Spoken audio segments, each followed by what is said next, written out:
Bismillahirrahmanirrahim. Assalamualaikum warahmatullahi wabarakatuh. Alhamdulillah kita jumpa lagi hari ini untuk meneruskan sesi pembelajaran kita dalam mata pelajaran Sirah iaitu tahun 4. Ustazah akan bagi sambungan kepada nota yang lepas iaitu masih dalam tajuk sama peperangan Badar.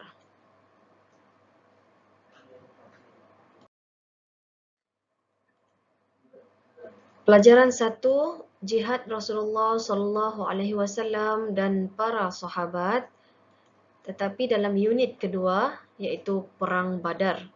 Hari ini Ustazah akan bagi kesan peperangan Badar dan sedikit penghayatan. Okey, terdapat beberapa kesan daripada peperangan Badar. Okey, Ustazah terang yang pertama, meningkatkan keimanan di hati orang Islam. Okey, antara kesan besar daripada peperangan Badar ini berlaku dapat meningkatkan keimanan dalam hati semua orang Islam terhadap Allah Subhanahu wa taala.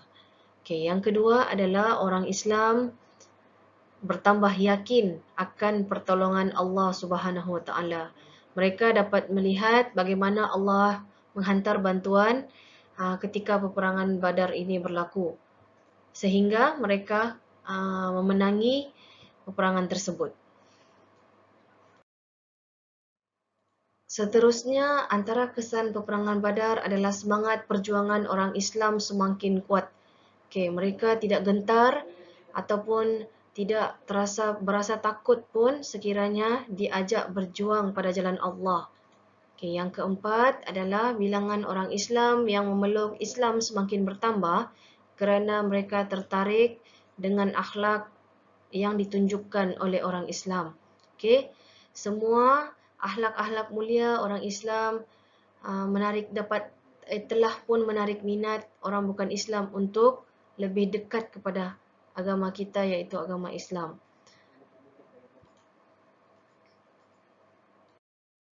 Kesan yang terakhir, yang kelima adalah orang Islam semakin dihormati dan disegani.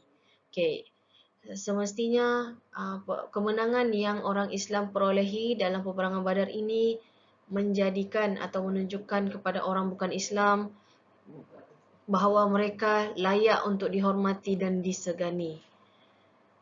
Okey, itu antara beberapa kesan daripada peperangan Badar.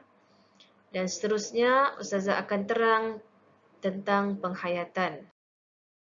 Okey, antara beberapa penghayatan yang kita dapat melalui unit 2 iaitu peperangan Badar, yang pertama, kita perlu mengukuhkan ekonomi umat Islam kerana untuk menjadikan umat Islam itu ataupun orang Islam lebih disegani oleh musuh Islam itu sendiri. Okey, yang kedua adalah apa-apa perkara perlu dirancang dengan baik. Okey, seperti dalam peperangan Badar, bagaimana Rasulullah SAW menyusun strategi sehingga memperoleh kemenangan. Okey, dan yang ketiga adalah akhlak yang mulia dapat menarik orang-orang kafir memeluk Islam. Okey, sekiranya kita menunjukkan akhlak-akhlak yang baik dengan orang bukan Islam, seterusnya dapat menarik orang bukan Islam untuk lebih dekat kepada agama yang diperintahkan oleh Allah iaitu Islam. Okey, itu antara beberapa penghayatan mengenai apa yang kita boleh ambil daripada tajuk unit 2 peperangan Badar. Okey, sekian sahaja untuk hari ini. Itu sahaja nota Ustazah bagi pada hari ini. Ustazah harap anak-anak murid Ustazah boleh mengulang kaji semula pelajaran ataupun tajuk-tajuk yang Ustazah terangkan. Boleh tonton balik video Ustazah untuk lebih faham. Cuba cari apa isi-isi penting yang perlu anak-anak murid Ustazah fahamkan mengenai tajuk peperangan Badar. InsyaAllah kita jumpa lagi pada masa akan datang. Wabillahi taufiq wal hidayah. Wassalamualaikum warahmatullahi wabarakatuh.